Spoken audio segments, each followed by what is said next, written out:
On se prépare à faire notre troisième grande traversée, donc troisième nuit.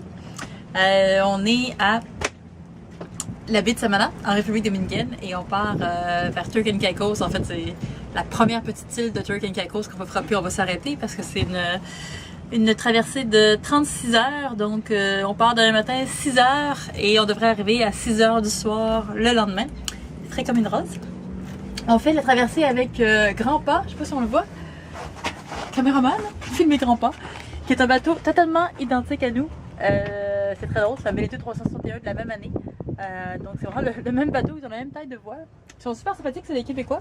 Et ils vont à la même place que nous, donc on va faire la traversée ensemble. Ça va être un petit peu moins, lonely de faire ça tout seul. Et là, ben, c'est l'attente pré-départ, donc santé.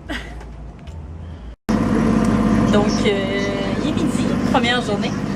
On mange une merveilleuse salade de orzo thon, donc une variante de la salade riz au thon. Sinon ça va bien. L'autre voilier avec qui on fait route est pas mal devant nous. Ils vont un petit peu plus vite. Nous on est à voile et à moteur aussi je pense, parce qu'on n'a pas assez de vent pour faire une moyenne de 5 nœuds sans le moteur. Il faut absolument qu'on fasse une moyenne de 5 nœuds. Sinon, au lieu d'arriver demain soir, on va arriver demain nuit, ce qui est assez pas une bonne chose.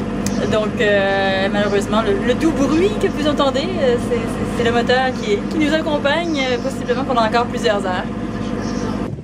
On commence notre nuit de traversée de la République dominicaine vers Turks and Caicos. Et puis on est parti à 6 h ce matin de Samana. Et on a jusqu'à date une très belle mer, très calme, avec des petites vagues de rien du tout. Puis un bon vent, on fait une bonne progression, beaucoup plus vite qu'on pensait. Ce qui veut dire qu'au lieu de prendre 36 heures, ça devrait nous en prendre à peu près 28. Donc là, c'est le milieu de la nuit. Mathieu vient de cogner sur la cabine pour que je vienne le remplacer. Je n'avais pas imaginé à quel point ça me tente. C'est la veillée.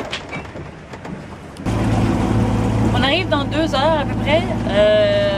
La nuit, ça s'est très bien passé. La mer était belle, mais pour une obscure raison, on est totalement fracassé. On dort sur place, on conduit comme des ivrognes. Mais on arrive.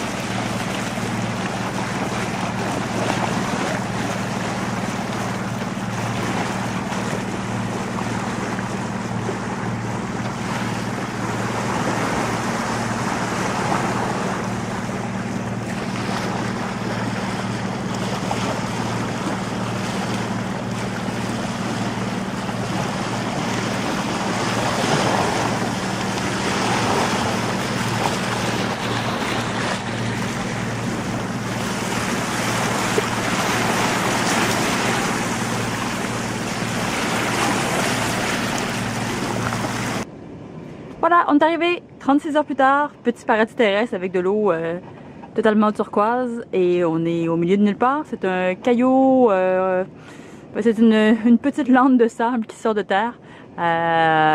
Donc pas grand chose à faire là, mais au moins ça nous permet de passer la nuit avant de repartir demain matin pour un autre 12 heures de trajet.